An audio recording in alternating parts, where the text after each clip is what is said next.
and welcome to the Everyday Board Game Podcast with Daniel. And Daniel. Good morning, everybody. A nice, beautiful Wednesday morning. We are hitting like our 8th day in a row. I know it's afternoon. You're looking at me weird. It was morning 3 minutes ago. Give me that much. 5. We are hitting crazy amounts of really high weather or high temperature here. Yep, triple digits for the rest of the week. Got a little bit of rain last night though. That was nice. Yeah, that was a nice. It only cooled it down to 100 rather than 109. So right, exactly. It dropped it by a whole 9. It's gonna be a frigid 101 today.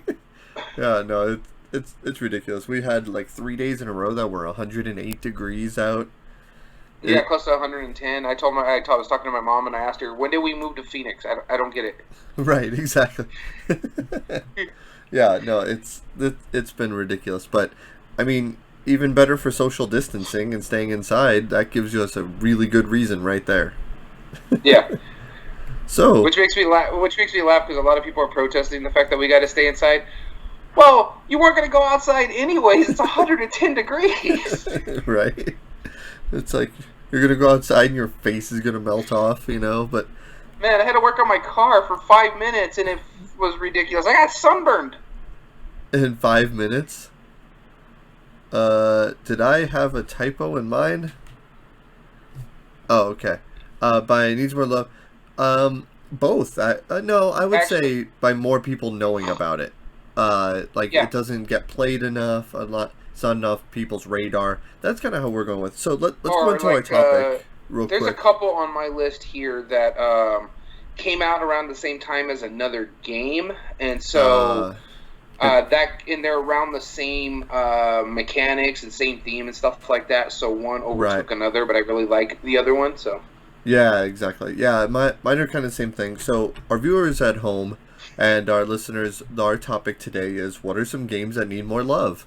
And so we thought today would be kind of like a shout-out day, We talk about some of those games that we personally love or that we don't feel enough people know about or have played or just don't give it the credit that we feel it deserves. And a lot of my experience basically comes from our game group. I also looked up at their rankings on Board Game Geek just to make sure I'm not putting something that's highly touted on my list, but yeah. Right, exactly. My highest rated is 443, and I think what it is it's played more in a European market. So my highest rated is in the 300, so it does get enough love, but it's also an honorable mention, and it's one of those games I was saying that oh, sure. One game, they came out around the same time, and one is a lot more love than the other. Gotcha. Okay. So yeah, this will be a fun little topic. But first, before we get into our topic, today is Wednesday. Daniel, what have you been playing lately? Ooh, this is a good question. We had some fun on Saturday. Well, first time we've gotten together in about a month. Yep. And so we're thinking about turning our game night into a monthly thing. Hopefully, yeah. If it's safe to do so, like with everything getting locked down again, we'll see what happens within the next 4 weeks or so.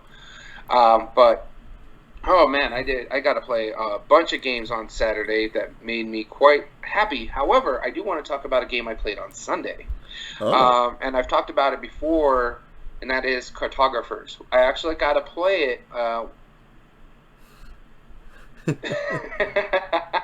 So Smite, before we keep going, said if a game has a meeple, put it directly in the trash. So I got to play it, and I found out that it actually works well over like a Zoom call or a Skype call because BGG has low print resolutions of the maps, 2 A's and 2 B's to fit on one piece of paper. And so we actually played it over the chat. I just showed the cards to everybody, and we went about our way, and it played quickly, and it played really well. It was a really chill game to play, so yeah, that was really neat. Another one that I got to the table, if you can kind of see it over my shoulder over on this side here, and that is the new Prospero Hall's Godzilla game. And I have to say, that is Prospero Hall's answer, as our friend said, to Restorations Unmatched, where, Prospero Hall has the Funkoverse games, Sure. Where this one, it's like you got that tactical play where you're playing on a map and you're playing cards out to play the game out. and it's called, I think, Godzilla Tokyo Clash. You have 4 monsters in the box. You got Godzilla, King Ghidorah, Megalon, and Mothra are the 4 monsters. Is the Clash card Godzilla game any good? I enjoyed it. I really did. Spite was asking if it was a good game, and I really enjoyed it. I had fun. It was a good tactical game. I've only played it with 2 people. I want to see it how it plays scaled up and stuff like that. But it was actually fun that you're able to throw vehicles. You're able to throw other kaiju, destroy buildings to gain some energy and stuff like that. Using and it actually feels thematic too, because you're using the special powers that you see him in the movies. Like King Ghidorah bites with 3 heads, and Godzilla sends out like toxic or the nuclear ray that he has, the blue ray. So it's actually a really fun game. That's cool. Yeah, so I don't know anything about that one. Yeah, that one looks good, but there's another game based off, I think it's called the Card Clash System or something like that, but I've never seen it out. Yeah, I don't know anything about that one. I just saw the one at the Target recently, and I was like, ooh, that looks fun. And we did a board game breakdown at Prospero Hall, and I was like, okay, I might have to have a dudes on a map fighting it out kind of game. Yeah, you will. And it's about time you got one. No. Because we had one. Well, I got Rising Sun down there. It just hardly ever gets to the table. That's true. That's true. Rising Sun seems really fun, but yeah, I haven't gotten it to the table either. I mean, I don't own it, so of course I don't get it to the table, but I haven't played it yet. Yeah, me. So before I keep going on and on, is there any games that you got that you enjoyed? We'll talk about our Saturday games here in a bit, because there's a lot of new stuff for both of us.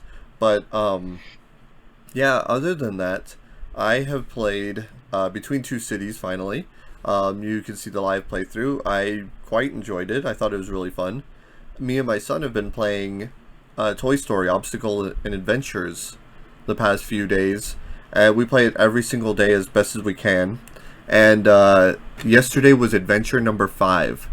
And oh boy, did it hand our rears to us. It wasn't even close. Now, Daniel, how far have you played Harry Potter Hogwarts Battle?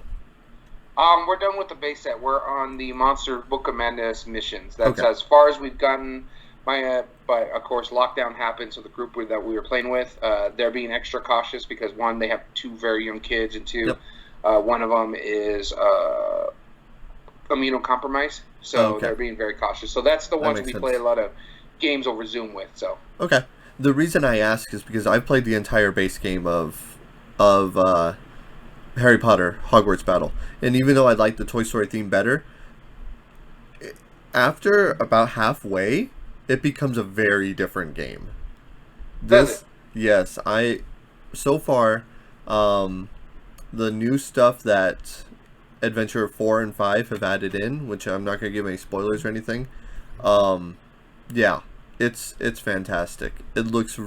It's been very enjoyable, very difficult, but it adds whole new wrinkles into the system that I haven't seen before. Maybe the monsters add those in.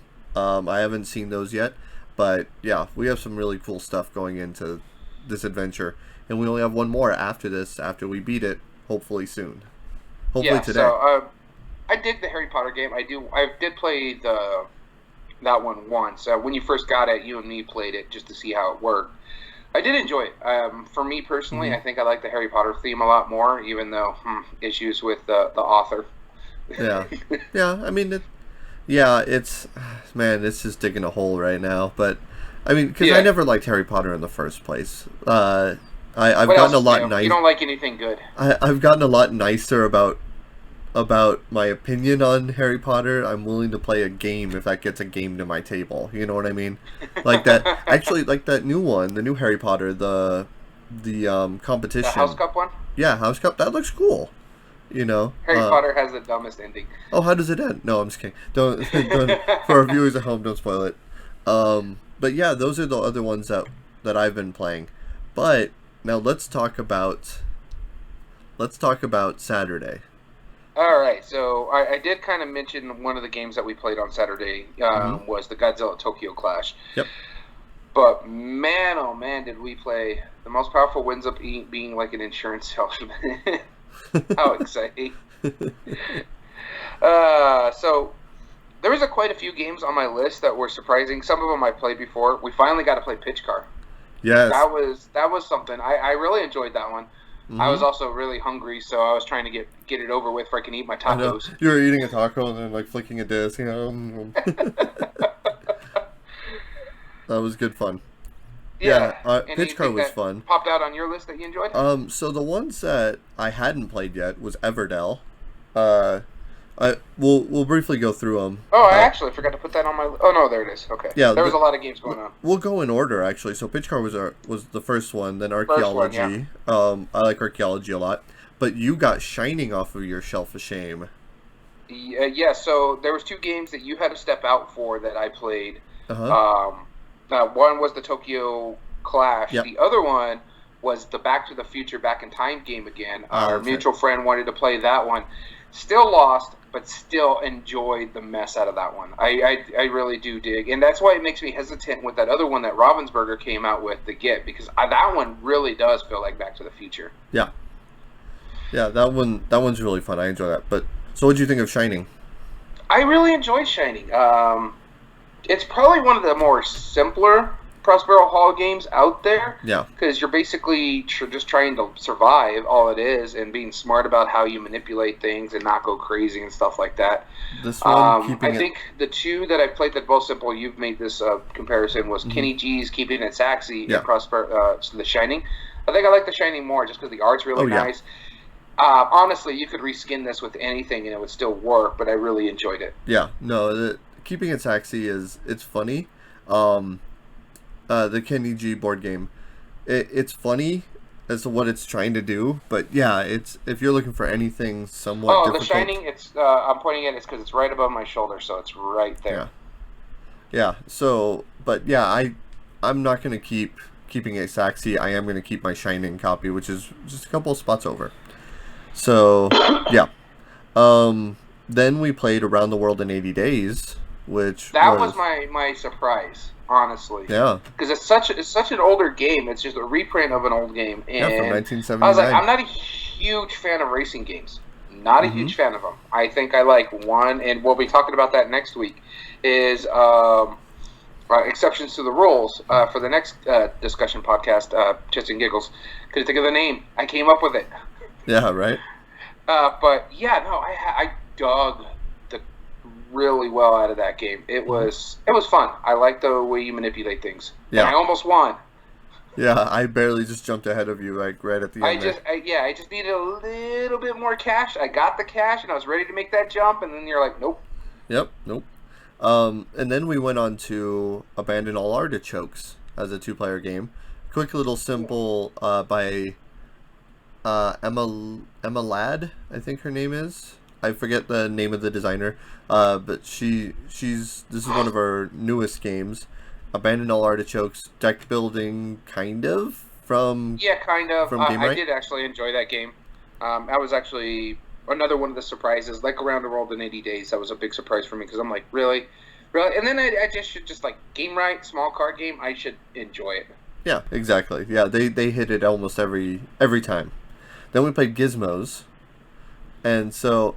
You got pretty upset with me because of how much I kind of like steamrolled you. So I was thinking about it, and I figured out my issue with Gizmos and why I don't think it would replace Potion Explosions like some people says. Sure. If Gizmos had the same ability where there's a couple lines coming out instead of just the one line, it would make more sense as a 2-player game. It's really, really lucky as a 2-player game. Monopoly Go deserves more love. I'd rather play that over the board game 99.9% of the time. So that's the card game, right? The Monopoly Go? Yeah, I think that's the one that comes in it used to come in like a little circular thing. Yeah. I remember playing that one. That was actually not bad. Cool. But with Gizmos, I just think it's like, so I'm trying to build up my engine, I'm trying to get my stuff, and I take the cards that I need to take up, but then you keep taking all the exact marbles, and they would only come up after I had to take what other marble I needed. And so that was bothersome. I think it would be better with 3 to 4 people, 3 to 4 people to recycle the thing. This Right. way you can still build your engine. When it's 2 players, I'm beholden to the luck of what's coming out of the tube. Yeah, that's Because I fair. can't even get my engine going until I get the things that I need to fire. So our next group that we play it with, we'll have a lot more then. And Yeah, then we went on to Everdell, which was the new one for me. And now that one is, this has been, Everdell has been one of those ones that a lot of people should have on their lists of like engine building and like, and we've had like that we were going to do these in our debates, but we just couldn't because I had never played it. yeah, I'm impressed. I liked yeah. it. This beat out Terraforming Mars for me as far as engine building. It doesn't beat out like something like Gizmos for me personally, but Yeah. just because of like just how much there is going on in it, I feel like there is some random in it, but a lot. I feel like it's not streamlined enough in my opinion. Like there's a lot of modular stuff that doesn't need to be modular. Um, Yeah, they're understandable. modular for the sake of being modular, and that seems artificial as far as replay value. But that's a minor quibble considering I actually really enjoyed it and we had a blast. And I think I don't remember. Yeah, I beat you, but that doesn't matter. Oh, Yeah, that's not saying anything. I didn't win a single game all weekend. that's true. But then we went on to the game on fire, and man, you were like stuck in your ground before I just said, you know what, just cut me Yeah, slack, play one round, you'll see what I mean. it's a horrible name. It's a horrible name. Yeah. Yeah, he was mad that like as soon as I brought it up because I get the comparison to the mind like at first because it Yeah, but see, this is an actual game. yeah, but it's clearly the This is game, you know. the game. That's why It's it's the called game. the game. Yeah, but I loved like right at the end of it we're like, "Oh, we lost terribly. Shuffle it up. Let's do it again." Yeah. Yeah. For me, I'll play this over the mine any day of the week. Oh You know yeah. how I feel about the mine.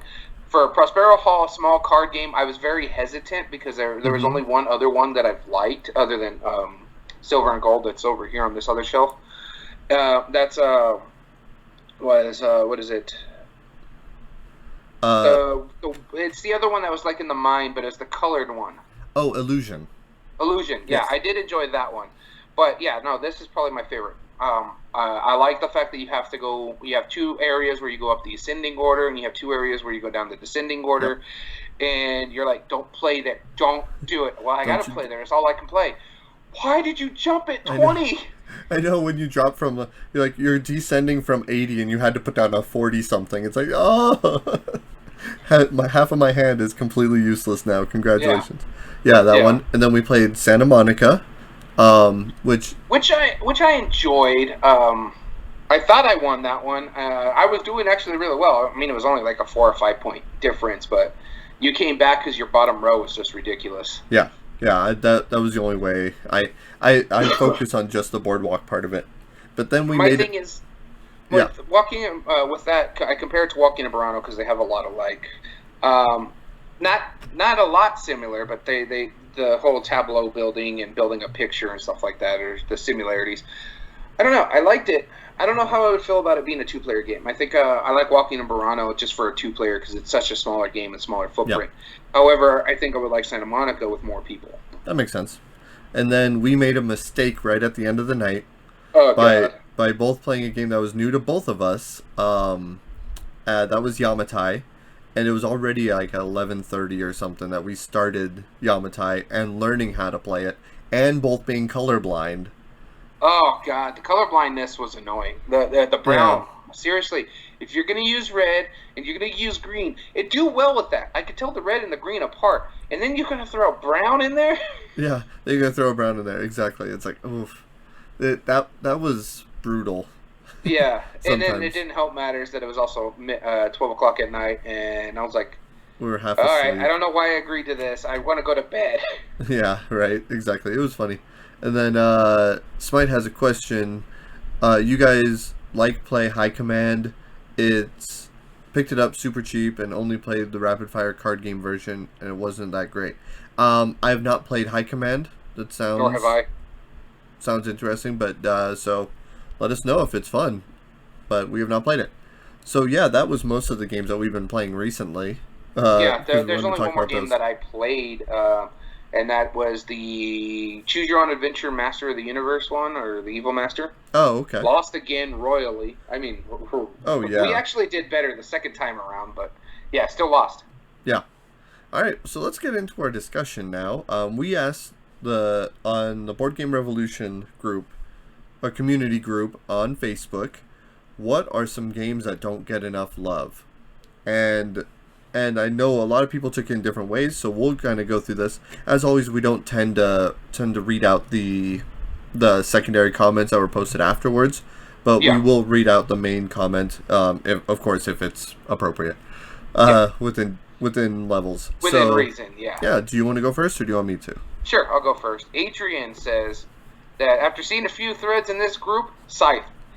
I get what he's saying. Board Game Revolution tends to be anti-Stonemeyer games at times. I've been seeing a lot of Stonemeyer hate in that thread, in their threads, and Scythe being one of them. But I agree with what I think it was Sean that said afterwards. Scythe does have a following, and that's true. Scythe is Yeah, talked about a lot, and there's a reason why it's so high on BGG. I think it's what, top 10? I think no, it's 11 now. probably. I think it just got pushed out. Yeah. Yeah, I feel like Scythe, of the people who play it and love it, really love it, and the people who are okay with it still like definitely hear everybody talk about it. I mean, the Yeah. fact that we're still talking about it on a fairly regular basis, and it came out in like 2015, I think. I think it was on Kickstarter in 2015. I think it got back to backers in 2016. Yeah, I mean that still says it. That's up Yeah, there. That's awesome. it's what, 4 years old, Right. and Yeah. it's his second, Stonemeyer's second highest game, and he sold 300,000 units of that Yeah. when we just talked with him. So yeah, Mhm. it's got a popularity and a following. Yeah, exactly. And now, so real quick before we continue, I do want to say our intentions with this is we want to see some new games that we haven't heard of before, which goes into Yeah. Peter's answer. He says, my answer for this is always Nauticus. It is a Kramer and Kiesling design, which I love, that has never had a U.S. release. I've never heard of Nauticus. But he said two things that make you go, what? Yeah, Kramer and Kiesling. Okay. So I'm gonna write this down. Nauticus.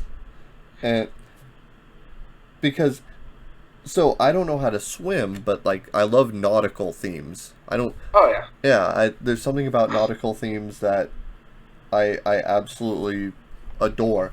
And I have Nautilus based on, 20,000 Leagues on my Leagues, shelf yeah. of shame still, and I'm probably never going to get rid of it until I play it. The At one least. game I do want to play that's based off that theme is Nemo's War. Oh yeah. The solo game. I've been Mhm. wanting to play that one so much. Yeah, I've been considering buying it too. So Max added Vegas Showdown. That's a game I've heard of, but I don't know if I've ever played it. Yeah, it just I've came played off of Lords a of Vegas, Kickstarter. but I don't think I've ever played Vegas Showdown. Oh, okay. Jazzer says Gloom, maybe? It deserves all the hate. Sounds boring. I hate doing job games. Understandable. Yeah, that's fair. Alright. Chaz says Unfair. That's one I've never heard of. I believe Unfair. Oh, that's a good question. I thought I was thinking the World's Fair, but yeah, I haven't heard that one. Eric says Hate.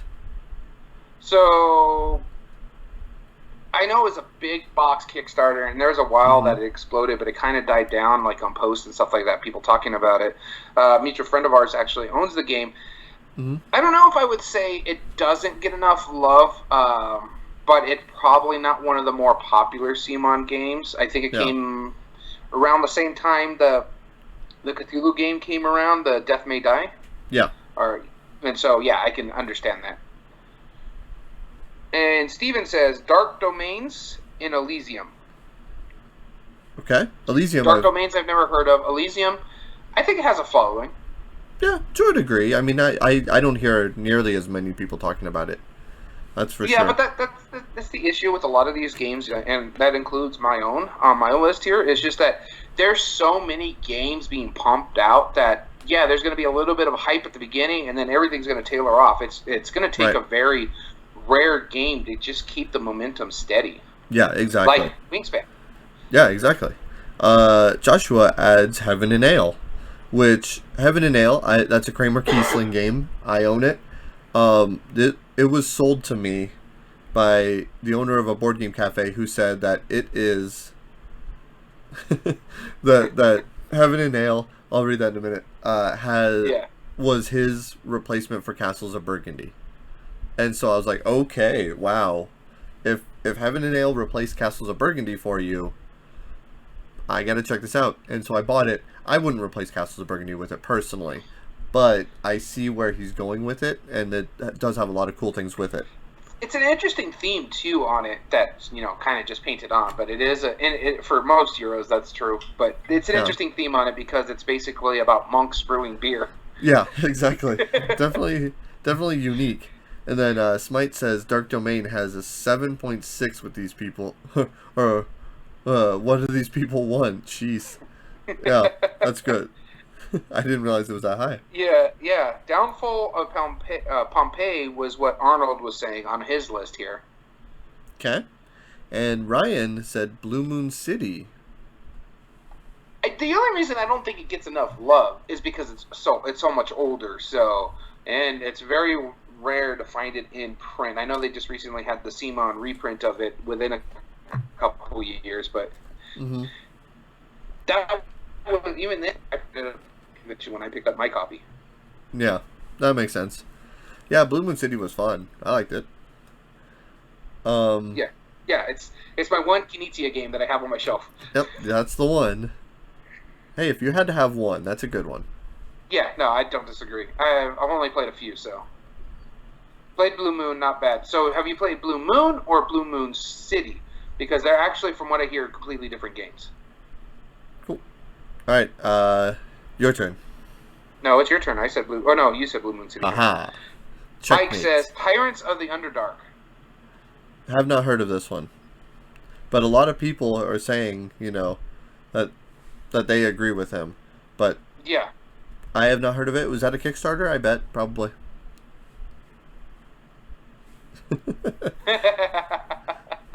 That's funny. Smite said, Blue Moon City sucks then because he hasn't played it. There you go. Yeah, so, I guess that makes sense. It's not good if you haven't tried it. Yeah, I do enjoy it though. I dig the Blue Moon City. So Tyrants of Underdark. I want to say I know what it is because I think they just had a Kickstarter. Mm-hmm. Yeah, I think the Kickstarter Merchants of the Underdark was based off Tyrants of the Underdark. Oh, it's a deck builder. Absolutely underrated. But Dark Elf says, "Hey, Dark Elf, by the way, thanks for joining us." All right. Vin says Lords of Hellas. Icaion. Icaion. Icaion. I don't know how to say it. I know that was a Kickstarter though. Dungeonology, and almost every 2 players or more board game I have, no one to play with. Understandable. Poor Vin. Yeah, we hear ya. So, Lords of Hellas, that's the only one out of this list I have played. I did enjoy it. I thought it was really cool. If it's the one I think it is, it's the one with the giant minis that you're building the statues of. That you came over when we were playing it at the shop, and you were like, "Holy crud, dude!" Yeah, that was pretty impressive. So yeah, Lords of Hellas I do like. Dungeonology and Icaion? Icaion, maybe? Icaion? I don't know. I'm not familiar with that game. So some of these are some things I have to look up. Yep. Marcus says, Windake. Deck building is probably my favorite thing in table... Oh, sorry, Smite says, deck building is probably my favorite thing in tabletop. I hate too many fiddly bits. Understandable. Makes sense. All right. Windake. Don't know anything about that one. Gavin, speaking of deck building games, Cthulhu, the deck building game. Another one that I don't particularly know.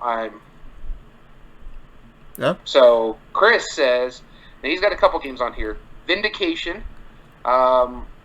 which I don't know if it doesn't get enough love, because I see it a lot. I'm in like 3 different board game groups on Facebook, and I see people always posting about it and stuff like that.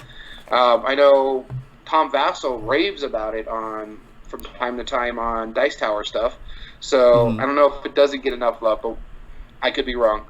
The next one is Island of El Dorado. Yep. Rome, in Glenmore Chronicles. Island of El Dorado I've never played. Neither have I. I have Quest for El Dorado, but I don't have Islands of El Dorado. Rome, I actually enjoyed. That's a Ryan Lockett game. Yep. I think we played it. Yeah, we did. Yeah, that's the one where you're laying out the pieces in like a specific configuration based on your card and your angle to the board, right? Yep, exactly. Yeah, that one was cool. I liked it. And then also Glenmore Chronicles. Nothing that I haven't played. I've looked at. I almost backed the Kickstarter for the second edition. Yeah, me too. It was hard not to. Brett said Edge of Darkness, which, speaking of Edge of Darkness, if you were here, joined us 2 days ago, we had John DeClaire talking about it the other day, and yeah, we asked him what game he thinks that he doesn't get enough love, and he said Mystic Vale, which was Mystic interesting. Vale, yeah. Mm-hmm. Which was the kind of like his invention as an answer to Edge of Darkness for the time being. It was a really interesting interview. You should definitely check it out when it's uploaded. Yeah, which will be Monday. Yep. Cool. So next up is Giacomo. He says Escape the Curse of the Temple and Spectre Ops. I completely agree with Escape. I don't think I've ever played Escape. It's a cooperative escape the dungeon 10-minute game. All these games are over 7s with 200 comments. Come on, killing me. Wait till you get to my list. Our list, yeah. Well, yeah. He's going to be like I'm going to have some that are pretty high on the list. I'll explain why they're on my list. Yeah. But yeah, Spectre Ops, however, I do really enjoy. I haven't got my copy of Fury of Dracula to the table because it's such a long game. Mm-hmm. Spectre Ops is actually a slimmed down version of Fury of Dracula. And Smite, I feel like Checkers has been talked about before. Maybe I've heard it from time to time. I think I was at a restaurant once and I saw some people playing it out front. It was really weird. Yeah. Karen says 3 games, one of which I'm not going to try and pronounce. Maybe Quest for El Dorado, which I completely agree with, but that was nominated for the Spiel. So I think it got some love when it came out. Yeah, it did. But her second one, completely agree with, Gardens of Babylon, which I'm going to give a shout out. Local representation. Gardens of Babylon is from Cackleberry Games, from our hometown. Our city. Yeah. Yes, so absolutely shout out to Gardens of Babylon. It has a really neat tile cascading thing going on. It's super cool. And then the other one, do you want to try pronouncing this? Well, I can tell you what the translated means. It's Bohemian Villages. Oh, Bohemian Villages. Oh, it's okay. Bolshevik-Storfer. Okay. Yeah, Bohemian Villages. Yeah, I've seen this one from Tasty Minstrel from time to time on sale, and I've been considering it. So, Kyle says Megaland. And I have to say, I have to agree with him on that one. Megaland just kind of came into Target and then kind of disappeared. And outside of like a couple friends who own it, you never see it at the table. And it's a really fun push your luck game. Yeah. Tolan says Captain Sonar, which I know a lot of people have heard about it, but I do agree with him to a degree that it has not been played by enough people because you need a very specific setting to get the full experience. Yeah. Yeah. Craig says Samurai Brothers because they haven't launched yet. Interesting art that he put on here. Yeah. I think that's a funny comment. Yeah, we haven't launched it yet, so it doesn't get enough love. I completely agree. If we're going down that same path, I'm going to give a shout out to my friend Claire's Design Cobble too. That hasn't been released yet, and it's an amazing game. Daniel says, representing Daniel, woo! Hey! Yamatai.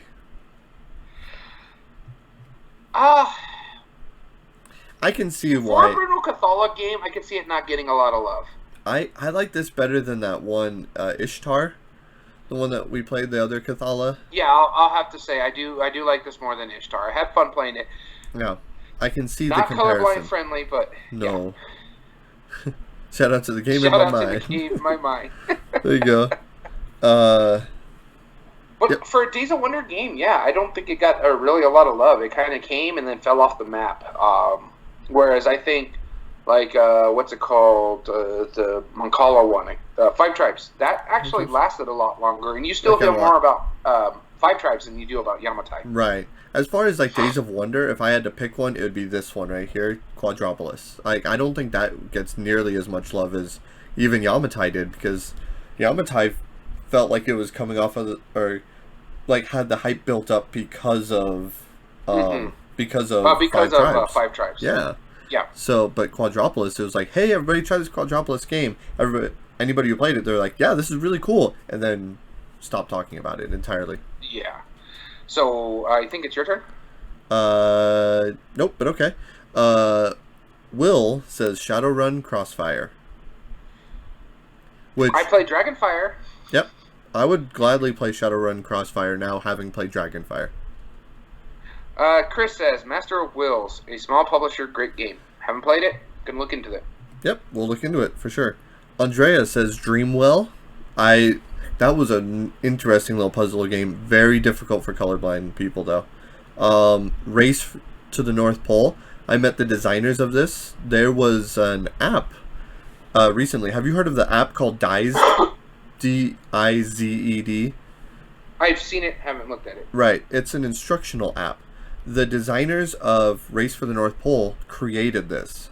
They're from, I think, the Netherlands or one of the Nordic countries. I've had the chance to meet them and chat with them a few times at Gamma. Super cool guys.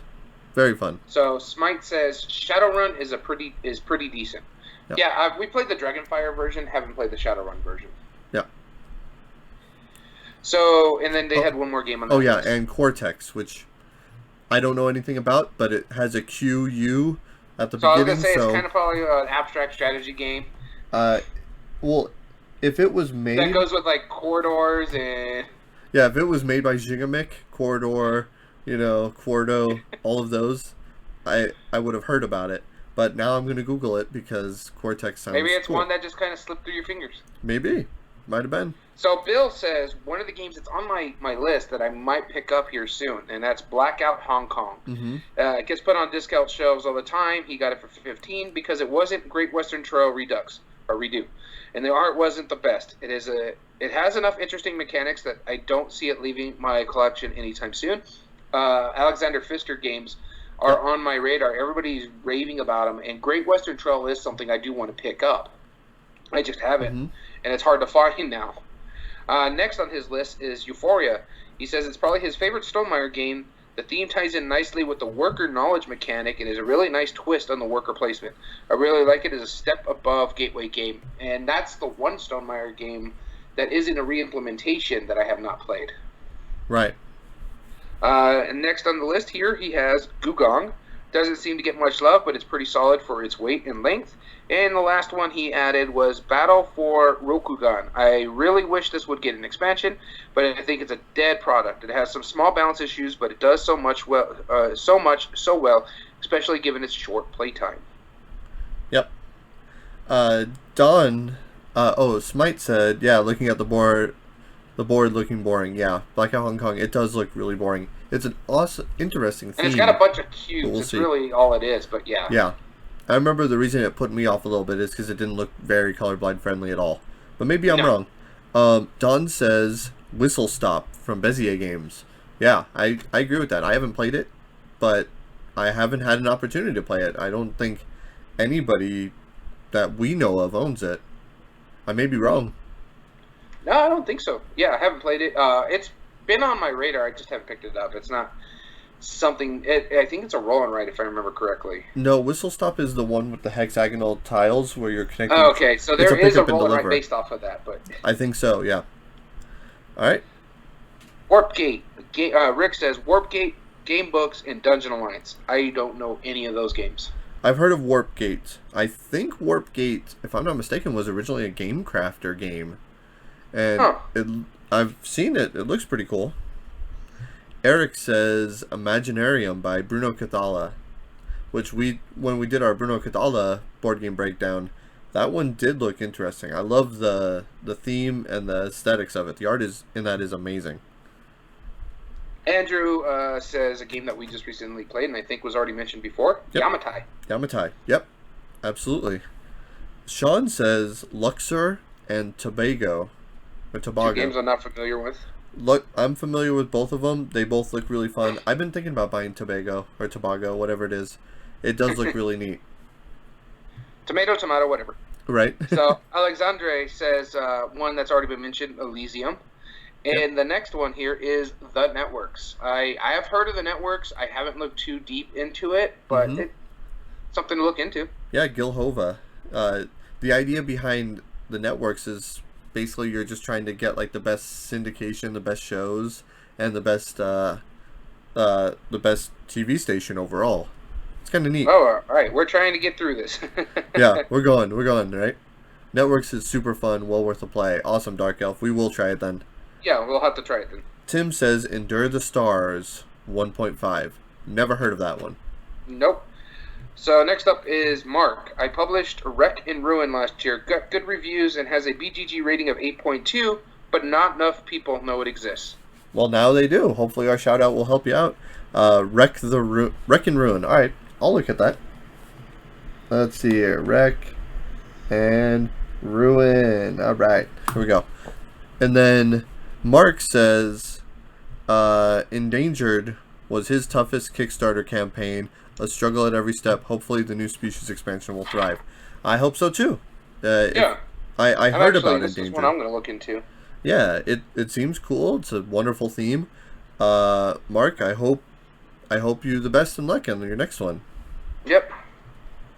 So next on our list here, Sven says Crusader Kings. That's the Tasty Minstrel, correct? Crusader Kings is with Seth Jaffe as the designer. Absolutely awesome game. Next up on his list here is Nightmare Chest. Yes, completely agree. Steve Jackson Games. King Domino. Won the spiel. Does not need more. I was going to say, it got enough love there. Kingsburg. Yes, I can agree with that. I think Kingsburg does get love. I think it's more along it's either you love it or you hate it style game. There's no in between with it. Yeah. Dice City. Moving on, Neo Bunnies. And Zvereket. Okay. I've not heard of either of those bottom two, but I completely agree with Crusader Kings, Nightmare Chess. I think if more people tried Crusader Kings, people would fall in love with it. It's really good. All right, Jarno says Risk and Monopoly. Not saying they're great games design wise, but the truth is most of us grew up playing either both of these and probably sparked the initial interest in board games. That's a good reasoning. That's a good point. That's a good reasoning, yeah. I liked Risk more than Monopoly growing up. Yeah. They get more hate for sure than love. I can see where he's going with that though. Yep. Omar says Beyond the Gates of Antares dice game, a small box but surprisingly fun and based on Warlord's war game. I'd also say Godfather's Corleone Empire is not getting enough credit. It's a great game which is simple to teach and learn, and it has a lot of fun, suits the theme, and it has quite a few nifty mechanics. So I don't know anything about the Beyond the Gates of Antares dice game, but Godfather Corleone is on my radar. I do want to pick up a copy of this, just haven't pulled the trigger on it. Because one, I love the Godfather movies. I own all of them, and I like that theme, and it's a worker placement with some other stuff going on in it. Yeah, I agree with Omar. I think he's right with saying it doesn't get enough, because the kind of people who are really into Godfather and the cinephiles, they're not gonna be into like a somewhat heavier game, and that's I mean, it's not like a heavy game. It's actually a really light worker placement, but that's already difficult. I don't know. I consider myself a pretty decent cinephile. I own a lot of movies. I watch a lot of movies. But you also play games, though. But I also play games, yeah. Like my dad, who would like this movie, probably would never touch the board game. Okay, yeah. And then Smite brought up the gamer versions of Monopoly. Yeah, they do play much faster, which is awesome. Kevin says so freaking many. Agreed. Agreed. Vinny says Ethnos. David says Key Largo. I'm trying not to do it. What? I'm trying not to do it. The song. Mm-hmm. Yep. Oh man, I was trolling you all weekend with that. I know. We want to go to Pedro, Felicia. Huh? Jamaica. You mean Caruba, Jamaica? Yep. Rococo. I've heard of it, never played it. Yep. It's about fashion, going to, or about being like wearing the right fashions to like a party. It looks really cool. Yep. I have the cover memorized though. I know exactly what that cover looks like. Katia, she's one of the admins there. I just forgive me. I don't remember how to pronounce your name. Otis. This one That is one on my sounds radar. A mutual friend of ours actually owns it. I do want to try it. Yeah. And so Johan sends us a picture and says this, which I believe that is Vindication. Yeah. There's a wonderful GIF after that. Vindication. I've not played. Probably does. Which, by the way, the show that GIF is from is amazing. Is that Brooklyn Nine-Nine? Yeah. Yeah. Okay. I thought so. I've never seen the show. That's the best character on Brooklyn Nine-Nine too. That's Captain Holt. Okay. Justin says Duel of Ages 2. I haven't even played any of the Duel of Ages games. I know of them, but I haven't played them. Sebastian says Runebound 3rd Edition. Okay. Another game I haven't played. I know of it. Yep. Jason says Firefly. I couldn't agree more.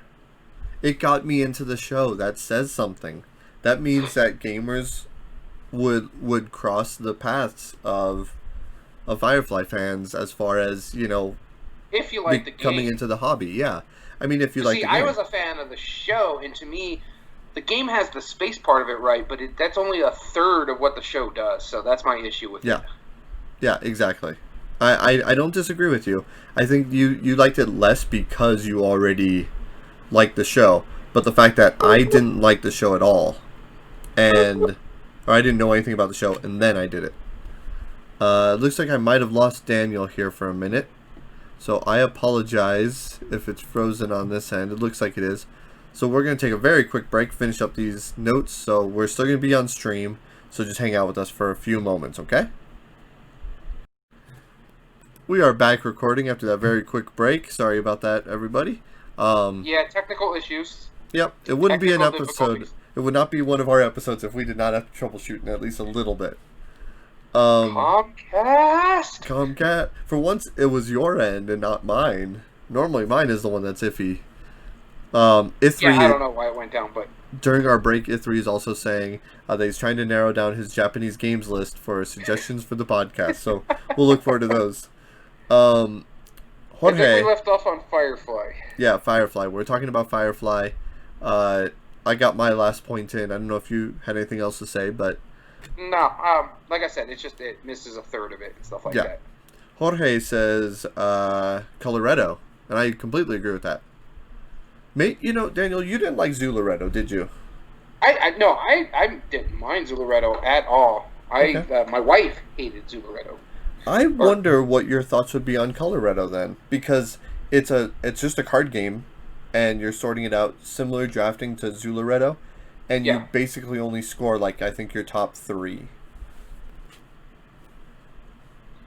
Somebody says he's a pretty casual gamer. I tried the more to-do games, just not for meatballs. Worker placement, who got the most sheep wins. Bah. That's fair. Nuno Santos says Viral, and I have to agree with him on this one. Viral was actually a fun game when I played it at Dice Tower West in 2019. And I could see why he was in their Essential line. It's actually quite a fun game. Yep. Yeah, I haven't tried it yet, and I've always wanted to. That was the very first Dice Tower Essential game I didn't play, which was a shame. Al says Cupcake Empire, and provides us with the Board Game Geek page. list. Yeah, so I've never seen that one before, but yeah, looks pretty good. Yeah. I'm going to skip the next one and go to the last one. Jace says Machina Arcana. It just isn't widely known and spoken of as I feel it deserves to be. Yeah. So I'll briefly talk about Michael's post real quick. He posted an episode for we didn't have time to listen to it, but he posted. I guess he has a podcast as well called The Lone Star Meeple. Their episode 5 talks about this as well. So, I mean, repping that. And if you've heard about him, come check ours too. Cool. All right. Sounds good. All right. Ready to get into this list before, I have more internet problems? I don't know what the heck happened there. Well, my first question for you is, were any of yours named? None of mine were. Honorable mentions. None of mine were named, in a sense. Huh. Okay. None of them were named. Okay, so would you like to go first? Let's talk about some honorable mentions and why they didn't quite make our list. So yes, my first honorable mention is the highest game rating on BGG that I have on my list, and that's why it's an honorable mention. Okay. But you actually mentioned it. Okay. Go ahead. And that is Quadropolis. Quadropolis. Yeah. So I go around, and the reason why I have this, it's rated 321 on BGG. That's where its ranking is. And the reason why I say this one doesn't get enough love, because it came out around the same area of Suburbia. And I think Suburbia just kind of buried Quadropolis, especially when it comes to like a Days of Wonder game. The production value of this one is beautiful. I like the way it works. You're building and you're trying to compound the tiles in the right places and stuff like that. And even though it's highly rated, I just think it got lost in the shuffle when it came because of Suburbia. Right. I completely agree with you. Yeah, I mean, Quadropolis is a phenomenal game, and I own both that and Suburbia, and I both love them. But you're right. Nobody talks about Quadropolis. I don't even think it's in print anymore, which is a shame. Ithri gave us his top 3 real quick. One is called Sheep and Sheep, which I know I've looked at before. The second one is L Tiles and Sheep Match. So 2 sheep games and one about L Tiles. I mean, I wouldn't have been sold on those names, but yeah. I trust that that's because they were translated, and he provided his Board Game Geek list for each of those. So Ithri, if you want to explain why you like each of those, we'll give him a shout out. And Smite, thanks for joining us, and thank you for the follow. If you go to our Twitter page, if you have a Twitter, it's EBG Podcast 2020. It'll have a link to our YouTube as well as our Podbean accounts. Okay. Very cool. And he's giving a shout out for his YouTube channel, RRR, DC Deck Building Rules. Cool. Thanks again, Smite. We appreciate you joining us. And thanks for following us. We really do appreciate it. And check in later and you'll see our list on YouTube, and then you'll see the announcement that I was alluding to during our quick break. Oh God. God. So my first honorable mention, I feel doesn't get enough love anymore, unfortunately. It did get love when it first came out in 1965. And because it was very controversial at the time. It was very tongue-in-cheek, but it was controversial at the time. And that's Nuclear War. The reason why I feel, and this is why this is on my honorable mention, Random Rick Reviews. Okay, cool. Alright, and give me a second here. I will grab the link for you. Okay, cool. And then I'll be talking about Nuclear War while we're doing this. Yeah, The reason it's on my honorable mention list is because Nuclear War, the designer of it was one of the main people at Origins, and every year always had, at Origins and Gamma, had a presence, at least had one booth, and would show off the new Nuclear War products.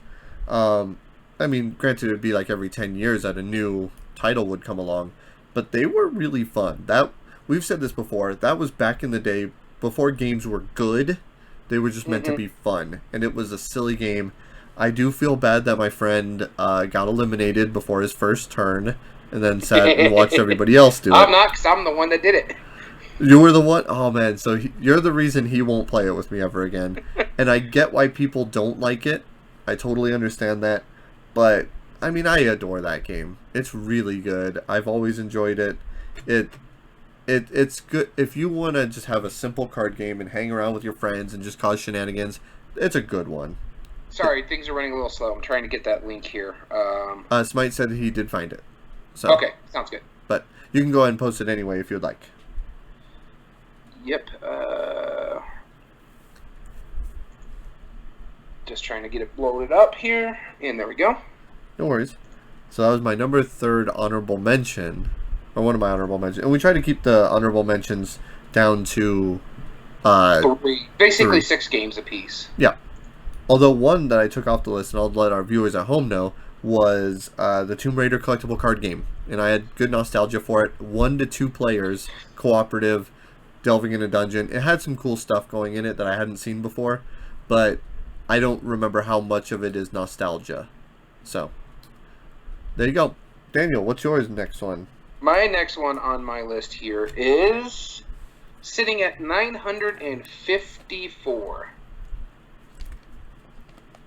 No, we have 6 games in total. 3 honorable mentions and 3 regular games. And so the reason why this is on my list here is because my game group doesn't like it. And I love this game. And that is Paper Tales. I thought it was a nice little quick, simple drafting game. I really enjoy it. Yeah, simple drafting game. And so I really enjoy it. I know you're not a huge fan of it. I think you actually are getting rid of your copy or have gotten rid of your copy. I'm gonna be, yeah.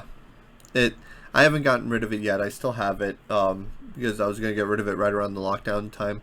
I mean, it doesn't do anything different that Seven Wonders does. There's a couple little things, but that ends up slowing it down. That's true. It doesn't really do anything different than Seven Wonders does, but it does it better than Seven Wonders does, in my opinion. Yeah, and that's just up to opinion. I don't think it does it better than Seven Wonders, and I didn't care for Seven Wonders in the first place. And the thing is with Seven Wonders, and here's my issue why I think Paper Tales does it better. Okay. Seven Wonders overstays its welcome. Paper Tales, 3 rounds, you're done. I even those 3 rounds just seem too long for me. But I really enjoy it. I love the solo play if you got the expansion with it, and I was lucky to be able to pick that up in the expansion at the same time. I love the solo play rules of it. I think it plays really well. I love the art. It's quite different. It kind of reminds me of... I'm trying to think of the game. It's got Sackboy in it on the PlayStation, but it kind of reminds me of that artwork or Paper Mario style. Sure. I really do dig it. It's got really good art, and it's probably one of Stronghold Games' prettiest games. There you go. So Ithri said, Sheep and Sheep is a super elegant set collection tile placement game where you play the sheep into a pasture from the farm row. That sounds cool. Between Two Cities is a fun little drafting game where the tile placement matters. That sounds fun. Yeah. L Tiles is another elegant game where you can play Tetromino in certain configurations, but you also have... You all play on the same grid. You all play on the same grid, so it affects other players. That's something I haven't seen before. Polyomino on the same map too much. Yeah. And Sheep Match is just my favorite storytelling game. On turn, you play at least 2 cards and make a story. If the story makes sense to the other players, you lose those cards and don't draw back more. So you're incentivized to play a ton of cards and make a really long, dumb story. Okay, that makes sense. I don't know if I would like it, but I'm just not a storytelling fan. And I don't know if I would sell on it, but that sounds interesting to tell a long story. How does that turn into a game? I mean, I know it's an activity, but like how does the game itself? Oh, okay. First out of hand wins. Okay. Gotcha. That makes sense. Yep. Okay, cool. My next one is my lowest rated game out of all these, ranked number 6,861, and it just came out a couple years ago, and that's Senshi by Arcane Wonders. Senshi, it flew under a lot of people's radar. It had the same art style as Onitama, but it was a very different game. And basically, you just have stacks of tokens that are different colors. You pick up the tokens. You're either taking the top of any stack, or you're trying to trade or train in certain ones where if you play like a red one, everybody can play a red one from your hand of cards, and you're just trying to play them to the most opportune spots. And whoever has the highest, lowest stack wins. Meaning, if you're a samurai and you're competing to... You want to be well-rounded. You don't want to just focus on strength and be dumb and ignore wisdom, right? You want to have the best well-rounded. So you take your lowest stack, and then that wins. However, if you're too egocentric, and I think if you have like the highest one, the highest total number of tokens or something, you're eliminated. There's some other weird like little caveat to that. So it's the second highest. It's really neat. I think it needs more love. I don't think enough people have played it because they might have been expecting something like Onitama, which is a very different game, but they went with that exact same art aesthetic. And I think that was that was a detriment to that. So It's Senshi, funny. So you know how you were talking about your Tomb Raider game and stuff like that. yeah, There was a game on that I wanted to put on the list, but I didn't because it's a Stonemaier game. And it's like, it's a Stonemaier game. It gets a lot of love, and that, of course, is the one we played the live playthrough Between Two Cities. I think that's probably not one of his more talked about games. I did enjoy it, but the one that's actually on my list here is one of the first ones I thought of, and it's simple for the fact that because I never even heard of it till I saw it and it was on deal, and then you're like, oh no, that's a really good game, so I ended up buying it. And we played it, and I really dug it, and that is Pioneer Days. Oh yeah, Pioneer Days. That did fly under a lot of radar. Yeah, it flew under the radar. I was able to pick it up on Miniature Market for like $20, and I have to say it was one of the best $20 I've ever spent. I really enjoy the game. I have a good time with it. I love the way it's like, okay, I can take this dice, but we got to be careful because I'm trying to force you guys to take that other dice, or bad things are going to happen. And I do love that mechanism in it. It's really fun, and we talk about it a lot, but this is a game that doesn't overstay its welcome. It ends pretty quickly. It plays in a few rounds, and you have a good time with it. And I really enjoy it. And it's ranked 1,200 on Board Game Geek. There you go. I was curious. I just checked Tomb Raider. It's rated 9,415. Oof, oof. All right. I wasn't expecting it much else other than that, though. All right. And my last honorable mention that I wanted to bring up was it's a game that I feel implements the theme really well, but it is a re-implementation of a game that is getting quite a bit of love, and a lot of people know about it. It's an IP that fits it incredibly well. It's a Game of Thrones game. Do you already know what it is? Oh, it's the Cosmic Encounter re-theme of Game of Thrones. The Iron Throne, I think it's what it's called. Game of Thrones, Iron Throne. Yes, it's a fantastic game, and I get the reason it's on my honorable mention, and I won't belabor it too much, is because Cosmic Encounter is getting a lot of love, and it still has since the 70s. So if you like Cosmic Encounter and you like Game of Thrones, that's a gimme. You need to try it. Yeah, so I honestly do enjoy Cosmic Encounters. It's not the end-all be-all like it is for some people for me. I think I haven't played it yet, but I think I would like the Game of Thrones version because I am a fan of the books. I'm a fan of the TV show, except for the last season was a little iffy for me. Yeah. The last two, really. But I am a really fan of the books and the show, so. What makes it really cool is that the Iron Throne, it isn't just a reskin. It does do some stuff very differently, and who's like the head of your house. That's not normally a thing that happens in in the Cosmic Encounter. So let's get to our list. Okay, so since you're more of the obscure, obtuse guy, I'm going to go ahead and start. All right, sounds good. So my number 3 game, and so I gave you the ratings for my honorable mentions with the highest to the lowest. This one I'm actually going to talk about the games that I personally love more, even if they're higher rated than some of the other ones on my list here. Okay. My number 3 game on my list is one I don't think gets enough love. And to me, it is the best small game, well, not really small, but best game to play with families and to play with a small group of a filler game. That's the word I'm looking for, 20, 30-minute game, and that is Dragonwood. Dragonwood is sitting at 1,574 on Board Game Geek as of an hour before recording. Wow. And so I think it's a really good game. It's a really quick game. Yeah, it's got a little luck base with the dice, and you're also trying to do certain stuff with those dice. All the dice do is you add them up, and you roll as many as 6 or 8. I can't remember exactly 6. what it is. And so you need to get and you're trying to do it with a set collection. So you're collecting cards. You're supposed to have one of one color allows you to do one thing. One of one number allows you to do another thing. Or things that are in a row allows you to do a third thing. And each monster one set is easier than the other. And so I love the way it works. Because all you do when you get that dice, you play those cards. That's how many dice you get, depending on how many cards you play in that row. And then you're trying to beat a certain number on a monster. So if it wants you to stomp a 5, you may only want to use 2 dice, maybe 3 dice, just to guarantee a win. And then you add up the pips. And whatever wins, you get to keep that thing, and it's a trophy for you at the end of the game. Or some of those cards could be special powers. and the game ends when both dragons are defeated. And so I Yep. really, really do love this game. I find it to be one of the best filler games I own.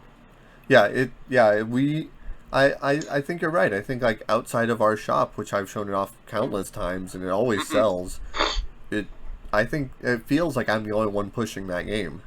Yeah, and So I think it deserves more love.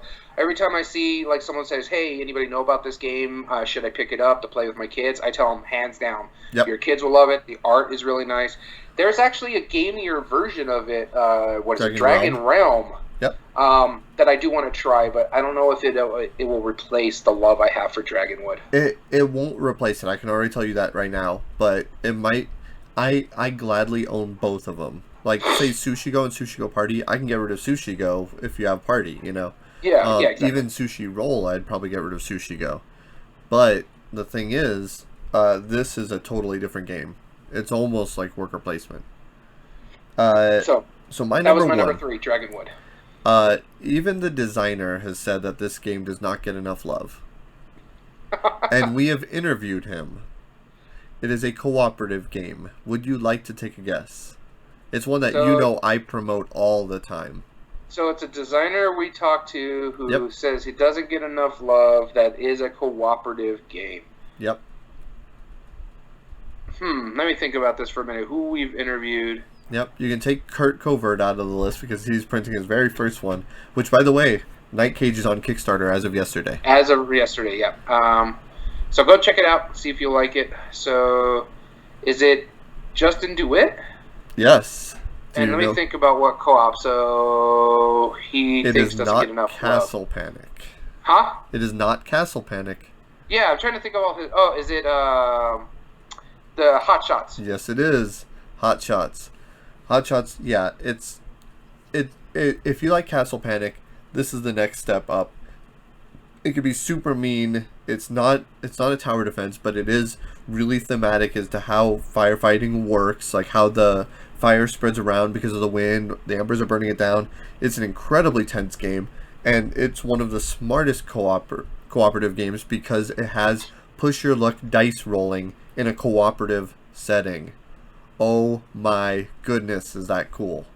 That is awesome. I did enjoy it. I did enjoy it. I sold my copy because my wife didn't like it. Which That's I the get. only reason I don't. Yeah. I totally understand that part. Yeah, so it's a fun game. I enjoy it. I think it's a really good game. It's just my wife was like, nope, not going to play this. And I'm like, there's no point in me keeping it. You have a copy as well. So. Right, exactly. And I get why a lot of people don't keep it, but it's just everybody who's played it that I've shown it to, they're like, man, this is cool. Like, maybe I'll buy it sometime. And then they never think about it again for some reason. And I don't know why that is, but this might be my second favorite game from Fireside. It's definitely up there. But that's Hot Shots. Yeah, because if you don't count Star Trek Panic, because the op did that one, yeah. Even then, I like this better than Star Trek Panic. Like, no. It's not much farther down, but it's Castle Panic and then this. Sorry, That's okay. Yeah. So, we're going on to number 2s now, right? Yes, sir. My number 2, I don't see get played a lot. I don't see get love a lot. And in fact, it is ranked 2,134, again, as an hour before filming. And that is a Bruno Cathala game, surprisingly enough. Okay. And this one is Micropolis. I dig this game. And I actually was able to pick it up used at a game shop up in Tucson before, all this started. I think at the beginning of this year. Right. God, it seems so long ago. Somehow this year has made it seem like that was miles and miles away. Yeah, years ago. But yeah, no, I picked it up, played it, and I thoroughly enjoy it. For Bruno Cathala small box games, and it's not really that small, but I think it's probably one of his best games and one of my favorites that Bruno Cathala did. I love the tile placement mechanic. I love the way you use the small world mechanic to get a tile that's further along, and then you're trying to build your tunnels in a certain way. That's where you can get all the fruit in there, as well as making sure there's only one queen within a tunnel. I love it. I probably like I said, one of my favorite Bruno Cathala games on my list. And I just don't think it gets enough love because everybody's talking about like his Yamatais and his 5 tribes and stuff like that. And this one just kind of flew under the radar. And again, it's a Matago game. And Madigo is starting to go more and more up on my list. Yeah, for sure. I don't disagree with that. That sounds correct to me. Cool. My number 2 is a game designed by a board game reviewer. You're giving me that look like, huh? And no, I'm not talking about myself. I refuse to put my own games on these lists. That and you're not a board game reviewer. You're a board game showcaser. That's true, yeah, I guess so, huh? We don't technically review as much. I mean, a top 8 is kind of a review. But this is So it's not Tom Vassel's, correct? No, it's not. It's not. Whatever that I forget that one that he made. Not Vicious Fishes either of his. But it's not the police one. No, nothing personal. Nothing personal. But yeah. But I was just like, I'm trying to think. Rado, I don't think has done a board game, has he? Nope. Not that I know he did of. video games. I actually was a fan of some of his video games. Yeah, exactly. And this is an older reviewer. He was kind of like the first one to start video reviews. Okay, well, I'm at a loss because... So the designer's name is Scott Nicholson. And so he started doing board games with Scott, which I don't know if you've ever seen before. It's pretty entertaining, but he was kind of like the precursor to all of the other video reviewers. I've heard of him, I just haven't looked at any of his old videos. Yeah, his auction game, Going, Going, Gone, is one of the funnest, most chaotic auction games ever. Because what you do is you have 5 cups, you're going to be dealing out 7 cards. 2 of the cups have 2 cards, and 3 of the cups have 1 card. And so you're all going to be bidding. You have a set number of cubes, and you throw them into the cups. But you have 10 seconds to throw in the auction, or throw in your cubes into the cups. One player plays with a paddle, holds it up over the cups, and then counts backward from 10. They can go as fast or slow as they want, as long as it's consistent. You can't just be like 10, 9, 8, 7, 6, 5, 4, 3, 2, 1. Click. And when they get down to 0, they slam down the board, and then the auctions are given out to whoever's bid the most. Okay? Makes sense, right? Fairly simple. Yep. What makes this absurd is the fact that everybody has at least one group of somebody who will be counting fast. 10, 9, 8, 7, 6, 5, 4. And so you're just violently chucking cubes into it. You're going to miss some of them, which is the point. Some of them might not even count at all. And you're able to sell the cards later on as sets for more cubes. But of course you want to outlast everybody else. So only on the auctions you don't win do you get your cubes back. So it's a brilliant game. It's really good. It plays really fast. It's only like 15 minutes. And it's just good cube chucking, insanity, auction, absurdity. And the components are really nice for it. It's made by Stronghold Games. And I can see why it doesn't get enough love. Because anybody who likes real-time games or auction games will immediately discount this at all without ever giving it a try, which they really should try it. That's my number 2. So, moving on to number 1. And I know for a fact you're not a fan of this game. Nope, then it doesn't need more love then. On to the next. No. It needs more love. I think, again, it's another one of those games in a sense that fell under the radar. I'm actually seeing it more coming up now than I did when it first came out. And I'm also one of the new people to it. I got it, I believe, Christmas is when I got it. And that is a Plaid Hat game, Abomination, Heir to Frankenstein. Sure. For worker placement with a dark theme, I love horror. I love dark themes. You don't see a lot of horror games come out there. And then to have good European or Euro mechanisms to it, I really enjoy. I like the fact that you can go dark and just straight out murder someone to get the body parts that you need in there quite fresh. I get why people have an issue with it, because a big part of it is a bit luck-based when you're trying to reanimate a body. But to me, that fits very thematically to it, because you're trying to reanimate a body. You're trying to bring it back to life. So I get it. I know your issue with it is because you're basically forced to build a body to try to keep up with in the game. I understand. That wasn't my issue necessarily. I'll go on to my issue after you're done. but and it's rated at 1,421 on Board Game Geek. I forgot to mention that, and I thoroughly enjoyed it. And in fact, when I originally had this written down, it actually went up. So that's what I'm saying. It's starting to get more love now than it did when it originally came out. And a big part of it too is that it flew under the radar because that was during the days of Plaid Hat under Asmodee or Asmodee, Sure, whatever it's called. And so I think it's just because they're pumping out so many games, it just kind of skates out because they're only going to pump out their big ones like the Fantasy Flight games and stuff like that, and they're going to hype those up. Those are the ones they're going to try to make money off of. Yep. And so their smaller companies don't give as much love as they should have been. And so I think Abomination is a really good worker placement if you like horror theme. You can't play with everyone. You can't play with kids with what's going on here. I think 13, 14 is probably a good age to play with them. But again, every child is different. I just highly recommend about 13, 14 because this is, if this was a movie, it'd probably be PG-13 if not rated R.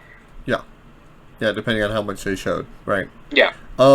So here's my issue with it, and it wasn't, and I get why people like it. I get why people don't like it. I didn't care for it because of the fact that it was very obvious what you had to do.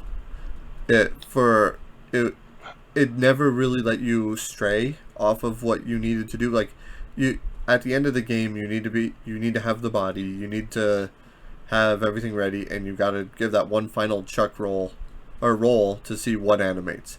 That's the whole game, and it's like a 2-hour experience that is all leading down the exact same path. I just imagine it's other than like it's slightly variable of like what parts you get, like what you need to complete, but I feel like it's just that I don't feel like there's any variation there.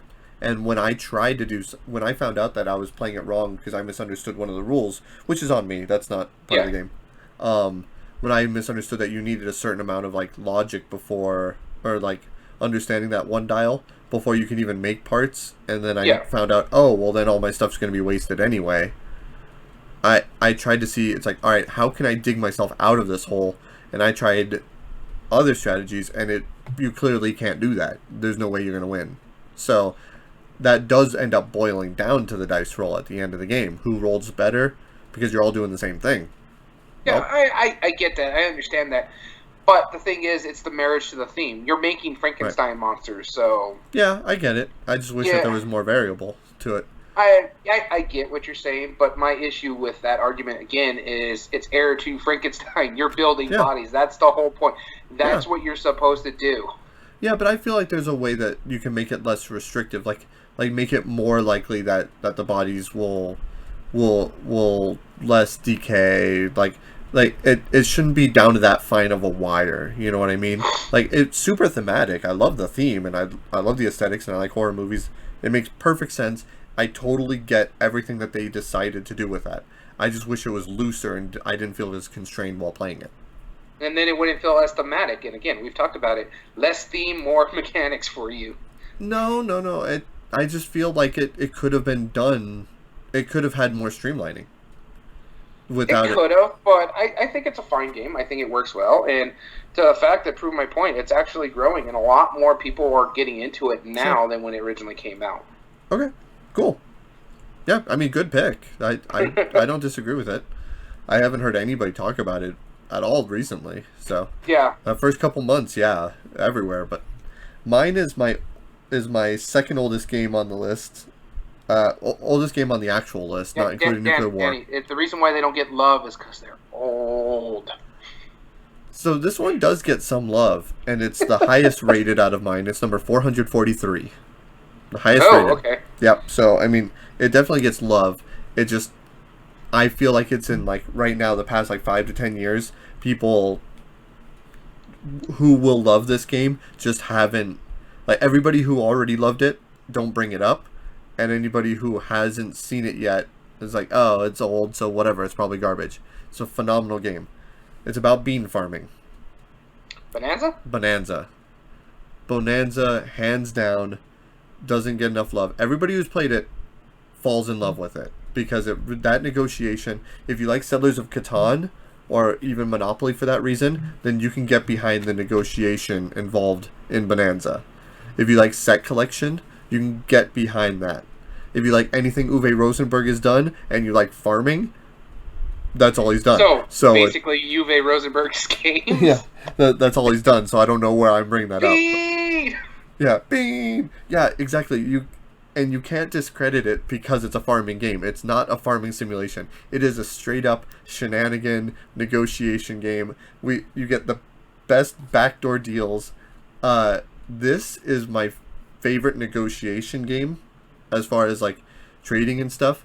Second to my favorite with Sheriff of Nottingham right below it. It does beat out Sheriff of Nottingham hands down. It's so good. I can't praise it enough. If you have not played it, you need to try it. You need to try it, please. Yeah, I did enjoy it, but I don't know. I still see it talked about sometimes. Again, I'm part of like 3 different board game groups, so one of the Dark Elf says one of the few, if only, games where hand card order matters. Yes, that is true. Yep. My thing is, I don't really think it's not that unloved and I'm not saying it's a bad pick. I see it still talked about, like when people mentioning, hey, do you know a quick card game that does well? And people would say Bonanza and stuff like that. And then Amigo supposedly is doing a 15-year reprint or some odd number on it. 25-year reprint or 20th anniversary. Yeah. It came out in 1999, I believe, or 97.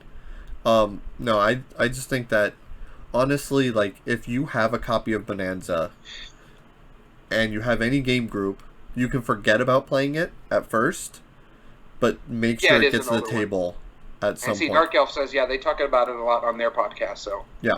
I think the only reason it's not talked about as much is because it's older. That's really older. The only real thing. So, feel free to call that as with an asterisk. Like, but yeah, I feel like a lot of non-gamers can get really behind it too as well. So, except for my wife, she hates that game. She hates every game. Yeah, pretty much. she likes what she likes, and Bonanza is not one of them. I mean, no, she does love Keyforge, so there's that. Yeah, so she's just basically a Magic player. Not necessarily. Like, she doesn't like not exactly, but I mean there's a lot of Magic players. I remember I tried to convert some Magic players from Magic into board gaming, and then I remember like there's some like our friend Peter. He will gladly do it. He's like, yeah, show me that, and he became a board gamer because of how all these games, and so he's willing to learn it. Another friend, Justin, he would play games. He would always be cool about it. But there is like a couple that I'm like, hey, let me tell you about this game. They're like, nah, it's not Magic, so therefore I'm not interested. And it's like, dude, like, open your mind. I promise, if you give it a shot. I'm not saying that's what your wife is, but you know what I mean. Like, it's no. I think the issue with it is my wife is one of those people that doesn't want to rely on other people for her victory. Chances of winning, and so like with the negotiation and stuff like that. Yeah, that makes sense. So we're gonna take a very, very, very quick pause, real quick, while I mute it, and we'll be back in a second.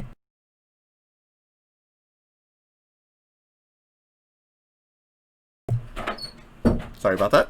And so that was my final one, Bonanza. I think this is an interesting list, and any of the games that you've heard us bring up in the comments, any of that our friends who are watching this that have mentioned, or any ones that we've mentioned, definitely go check them out. Like, get them in your radar, and then maybe you'll find the newest, greatest game you love. I have a few that I'm already going to be checking, so I'm excited. I got one. Yeah. And a few others. I could pull up the comment section so I can pick it up. There's a couple that I'm like, okay, that looks interesting. And we want to thank Dark Elf, Smite, Ith3. Thank you guys all for telling us your games that need more love. We appreciate all the input, as always, all the chatting.